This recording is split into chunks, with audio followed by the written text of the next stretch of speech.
Hello, my name is Professor White. This is a trigonometry video. Make sure that you watch previous videos that are listed in my channel and learn how to solve SAS, SSS, and basic trigonometry before you start solving equations. This one is level 1, very simple trigonometric equations. You isolate your trigonometric function and take the inverse. That's pretty much how you do these problems. So let's get started. Alright, now with the common angles, the common angles are the ones 0, 30, 45 degrees, 60 degrees, 90 degrees, or just any multiples of that. And I recommend that you remember the sine and cosine of those common angles, and I'll do it very quickly here. All you have to do is just do it in the first quadrant. Here's your sine and cosine. Alright, this is 0, 1, 2, 3.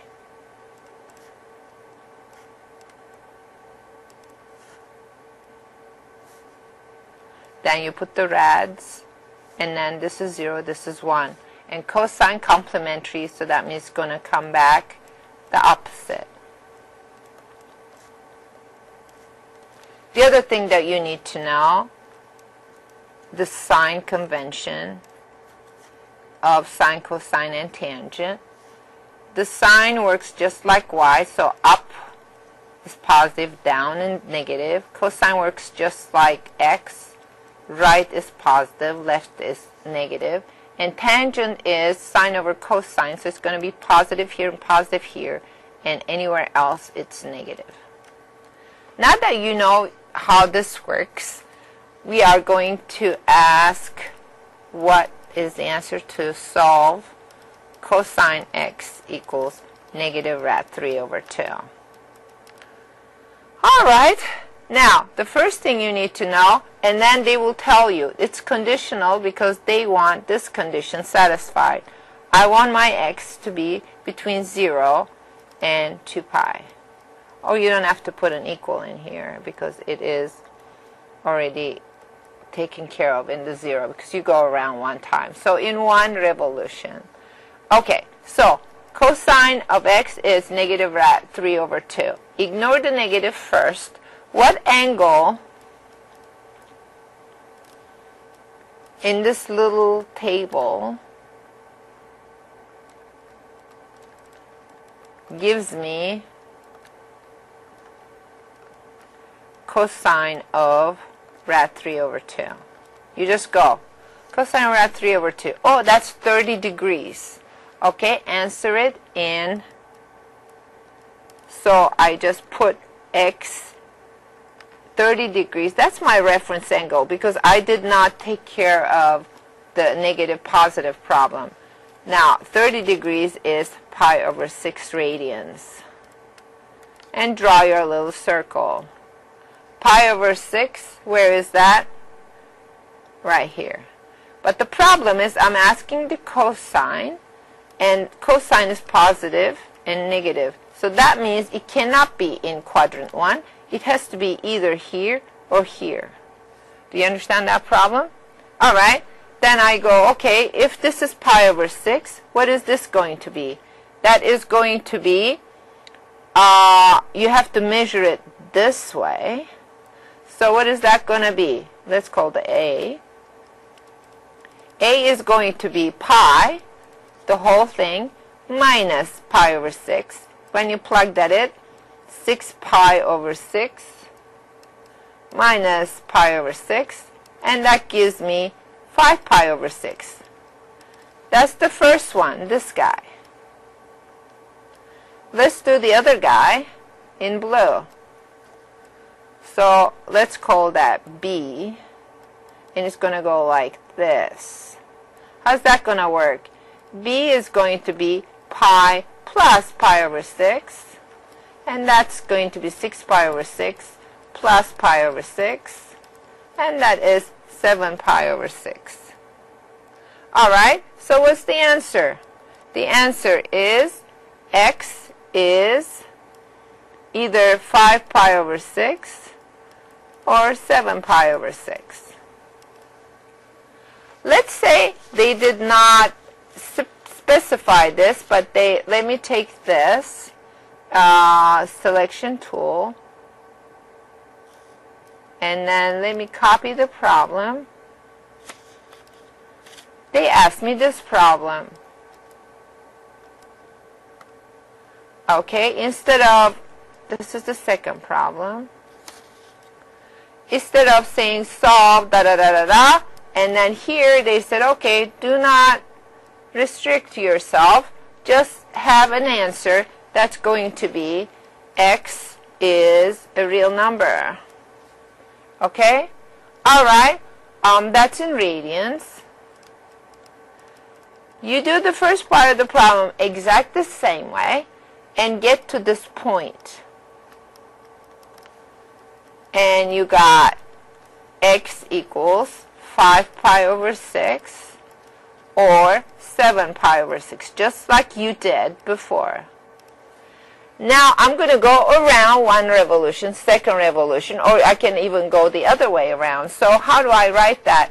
I know that cosine has a period of 2 pi. So I can add 1 2 pi or subtract 2 pi. 2 2 pi's and subtract 2 2 pi's. So I write this as x is 5 pi over 6, 2k pi, or x equals 7 pi over 6 plus 2k pi, where k is something like all the negative integers, negative 3, negative 2, negative 1, 0, 1, 2, 3, and so forth. Alright, so that is a problem with a common angle. You isolate your trig function and you just look at your little table right here, this one, and do the problem. Okay, well, what happens when you have uncommon angles? And let's do that. You have to use your calculator. Uncommon angles. Alright, and they're asking you solve. This time they're going to tell you in degrees. Sine x equals 0.2. And I want x to be between 0 and 360 degrees. Okay, so how do you do that? Now, you know that sine x equals 0.2. That means what angle gives me 0.2? That's the same thing. What angle gives me a sine of 0.2 is the same as saying you take sine inverse of both sides.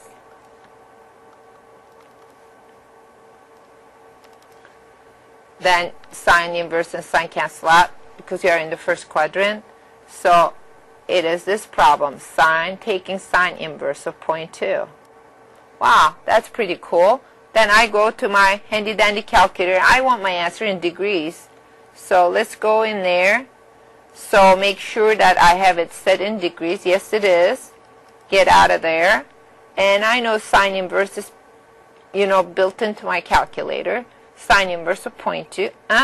And then this is given in degrees, 11.54.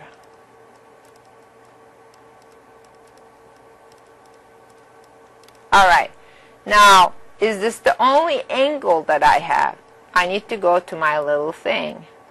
So this one is 11.54. I know the sine is positive here. That's not the only angle that gives me sine of 0.2. Here's the other one. And my reference angle is even 11.54. So the first one is going to be 11.54 degrees. And the second one, you have to measure it that way as well. So you're going to go from here all the way here. So what is that going to be? That's going to be x equals 180 minus 11.54. What does that give me? 180 minus 11.54. And that one gives me 168.46. Is there any other angle in one revolution? And there isn't any. So the answer is simply x equals 11.54 and 168.46. Now, let's say I am given another question, just like before. And this time, they are saying, okay, do this problem.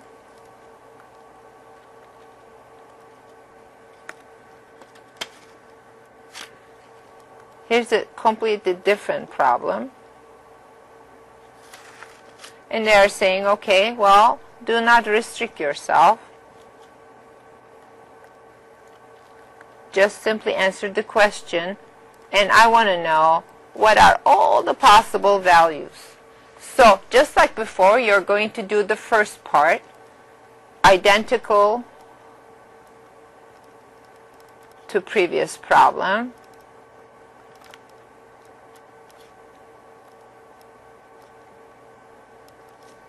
Okay, and that's going to give you, excuse me,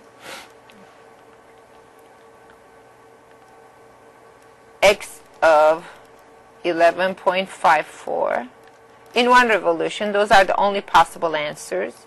168.46 degrees. Now, if I go around one time, that's going to be 360 degrees I need to add. If I go the other way, so I have to subtract 360 degrees. So how do I write that? So the answer is going to be 11.54 plus k times 360. I either add or subtract, or x equals 168.46 plus k times 360. So this is the answer, and you have to specify k is simply an integer. So it's -3, -2, -1, 0, 1, 2, 3. So that would be the answer to this problem, because they want all possible answers. How do you do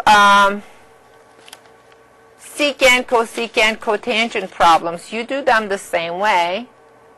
Let's say they're asking me solve secant of x equals 1.5. How do you do that problem? X is between 0 and 2 pi. Another conditional thing. So secant of x equals 1.5. That means 3 over 2. Means the same as secant is 1 over cosine. Cosine x of 2 over 3. And what do? It's in first quadrant, so I can take cosine inverse of both sides. Then you're going to get, these two will go. You're going to get x equals, it is the same as solving this problem. Solve x equals cosine inverse of 2/3. Okay, then you go and you do your handy dandy calculator. Cosine inverse of 2/3, and I got that in degree. So let's do it. Let's cheat, and let me get this. I'll get it in radian. Let's get out of here. Cosine inverse of 2/3, and that's going to give me 0.84 radians. Where is that 0.84 radians? It is about here. Alright? Is that the only one? We're talking about cosine. So cosine is positive here. So you're going to have this other one as well. But how do you write that? When you're doing the solving equations, you always take it from counterclockwise from the horizontal. So the first one is going to be x is 0.84 radians, or x is, what is that one? You go all around like that. So that's the same as saying 2 pi minus 0.84. That's about 5.544. So the answer is 0.84 radians or 5.44 radians. If they're asking, if they're not making that limitation, what do I need to do? You just need to add the 2k pi because that's the period of secant.